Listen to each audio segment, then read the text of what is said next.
Hello दोस्तों। आज से 100 साल पीछे का इतिहास देखें तो शादियां छोटी उम्र में ही हो जाती थीं। लड़की की उम्र 8-9 साल और लड़के की उम्र 14-15 साल होती थी, तभी शादी कर दी जाती थी और उसके 2-1 वर्ष बाद गौना यानी लड़की की विदाई कर दी जाती थी। जाहिर है कि उस समय शादियां परिवार को देखकर की जाती थीं। बस परिवार का चरित्र और संस्कार ठीक है तो शादी तय हो जाती थी। यानी शादी होने में कोई समस्या नहीं होती थी। शादी के बाद भी समस्याएं नहीं थीं, क्योंकि लड़की घर का कामकाज ससुराल में आकर सीखती थी, इसलिए उसके गुण दोष का विवेचन नहीं होता था। जॉइंट फैमिली होने से लड़की बहुत जल्दी अपना काम सीख और संभाल लेती थी, क्योंकि शादियां आसपास रिश्तेदारियों में से ही होती थीं, इसलिए ससुराल वालों और लड़के पर दबाव रहता था। यहाँ तक कि यदि लड़की में कुछ कमी भी हो, तो शादियाँ टूटती नहीं थीं, बल्कि लोग शादी को निभाते थे। इसके बाद समय आया, जब शादियों में लड़की और लड़के की उम्र बदल गई। लड़की 18 साल और लड़का 21 साल का हो, तब शादियाँ होने लगीं। शादी से पहले लड़की के गुण देखे जाने लगे और लड़के की नौकरी या इनकम शादी का मापदंड बन गया। जो लड़के कुछ कमाते नहीं थे, उनकी शादी होने में बाधाएं होने लगीं। लड़की को देखने का प्रोग्राम होने लगा। लड़की से आमने-सामने पूछताछ होने लगी। लड़की को चलवा कर देखा जाने लगा कि लड़की कहीं लंगड़ी तो नहीं है। लड़की की शैक्षिक योग्यता के सर्टिफिकेट देखे जाने लगे। लड़के की सैलरी पूछी जाने लगी। यहाँ तक भी शादियाँ लड़की और लड़के के पिता तय करते थे। इसलिए पारिवारिक पृष्ठभूमि और संस्कारों को प्राथमिकता दी जाती थी। लेकिन 21वीं शताब्दी आते ही शादी के तौर तरीके फिर से बदल गए। घर घर देखे जाने वाले टीवी सीरियल और सोशल मीडिया ने चरम सीमा तक क्रांति लाई। लड़कियों को घर की चार दीवारी से बाहर निकलने की प्रेरणा दी जाने लगी। शादी के बाद घर के भीतर रहने वाली और घर की जिम्मेदारी संभालने वाली महिलाओं को बैकवर्ड समझा जाने लगा। लड़कियों के मन में यह बात कूट-कूट कर भरी जाने लगी कि वे पुरुषों की तरह नौकरी करके या बिजनेस करके अपने पैरों पर खड़ी हों और घर में रहकर रोटी थोपने के कार्य से अपने आप को मुक्त करें। साथ ही लड़कियों को यह भी शिक्षा दी जाने लगी कि वे अपनी कमाई को सुरक्षित रखें और अपने परिवार के व्यय में खर्च न करें, क्योंकि परिवार के लिए खर्च करने का काम तो पति का है। इन शिक्षाओं ने पति और पत्नी के बीच दीवार खींचने का कार्य शुरू कर दिया और पिछले 20-25 वर्षों के दौरान ये दीवार बहुत मजबूत हो चुकी है। हालात ये है कि पत्नी के बैंक बैलेंस की जानकारी पति को भी नहीं है। घर से बाहर निकलकर जॉब करना और मोबाइल फ़ोन पर मनचाहे तरीके से बातचीत करने की सुविधा ने लड़कियों को ये समझ दे दी कि वे अपनी कमाई को अपने अनुसार खर्च करें या सेव करें। पारिवारिक कामकाज के लिए नौकर-चाकर लगाने की परंपरा बन गई, क्योंकि गृहिणी अब कामकाजी महिला बन चुकी है। जिन पतियों ने इन परिस्थितियों के साथ समझौता कर लिया, उनकी शादी चल रही है। अन्यथा जो पति इन परिस्थितियों से समझौता नहीं कर पाए, उनका घर महाभारत की भूमि बन गया और अंततः शादियां टूटने लगीं। शादी के लिए लड़के को सिलेक्ट करने का काम स्वयं लड़की और लड़की की मां ने संभाल लिया और लड़की के पिता को किनारे कर दिया गया। शादी के लिए लड़के को सिलेक्ट करने का मापदंड लड़के की इनकम रखा गया। यानी सबसे पहले पूछा जाता है कि लड़के का पैकेज क्या है। पैकेज को 12 से डिवाइड करके महीने में मिलने वाली सैलरी निकाल ली जाती है।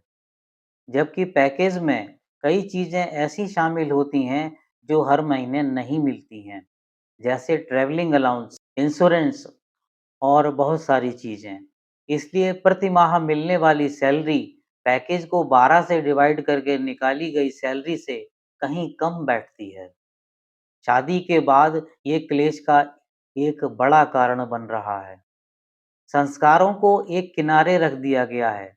लड़का यदि सिगरेट और शराब का सेवन करता है, तो इसे पहले तो पूछा ही नहीं जाता और पता होने पर भी इग्नोर कर दिया जाता है कि यह तो मॉडर्न सोसाइटी की एक ज़रूरत है।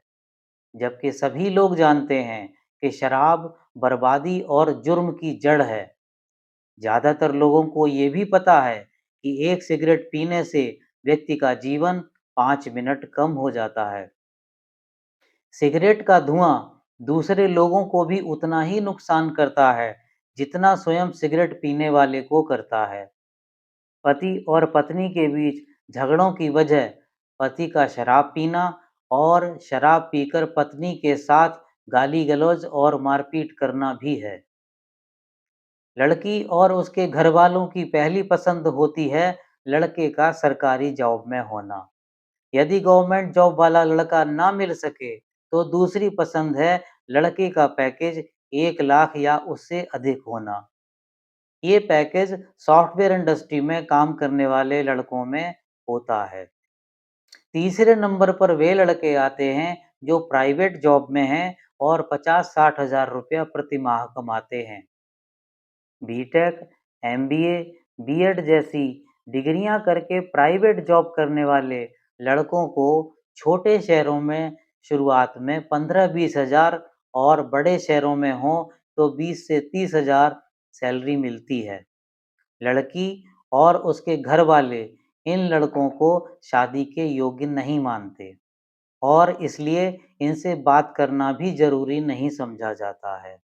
जबकि यही लड़के ज़्यादातर संस्कारी और शादी के दौरान कन्या को दिए गए वचनों को निभाने वाले होते हैं।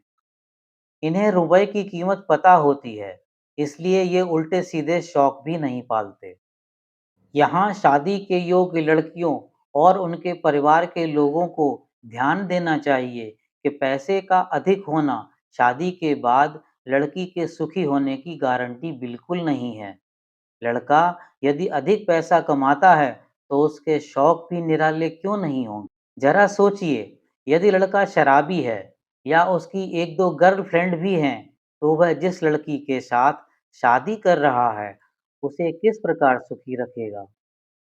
यदि आप सहमत नहीं हैं, तो ठीक से पता कर लीजिए। जिनके पास अधिक पैसा है, उनके शौक में सुरा और सुंदरी हमेशा से रहे हैं।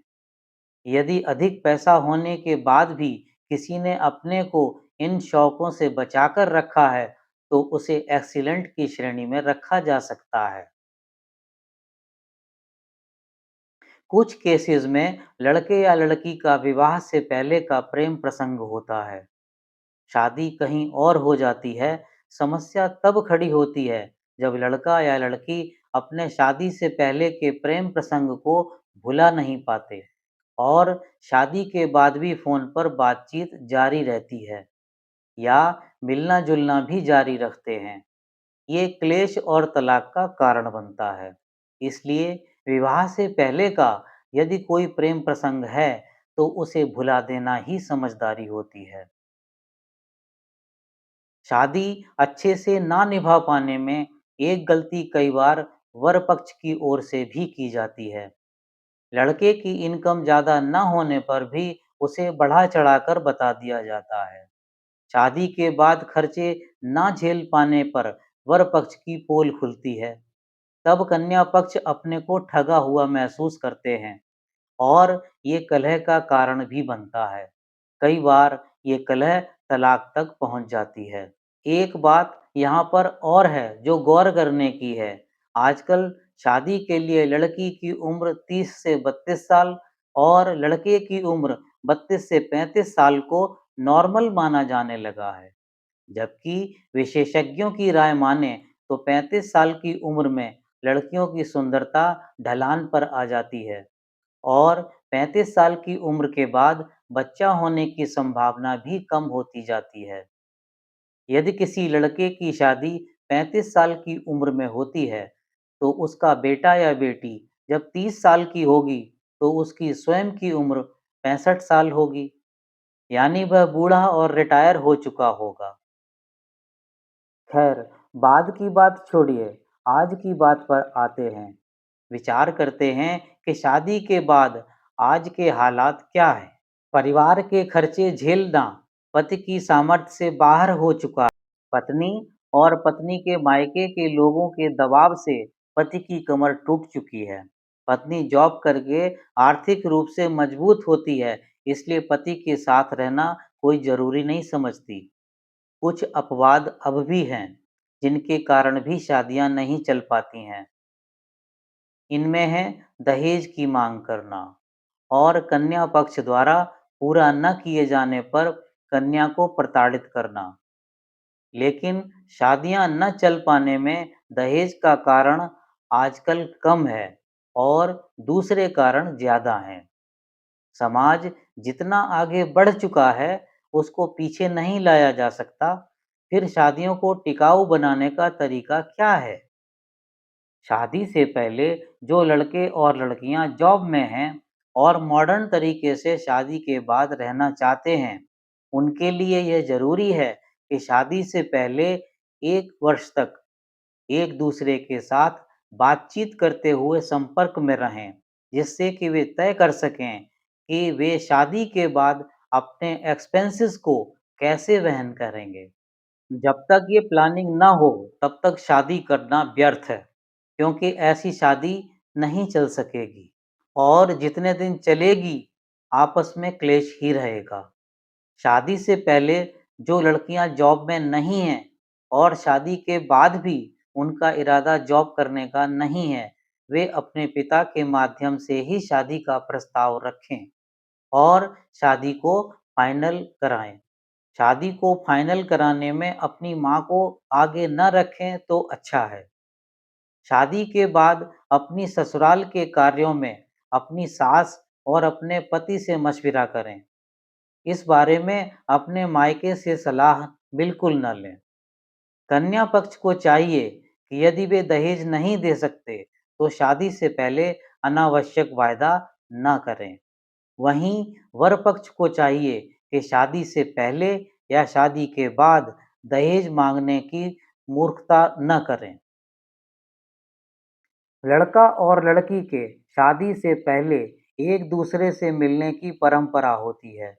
इस मुलाकात में लड़का और लड़की को ये तय करना चाहिए कि वे परिवार वालों के बहकावे में नहीं आएंगे और शादी के बाद अपनी शादी को बनाए रखेंगे, एक दूसरे का सम्मान करेंगे।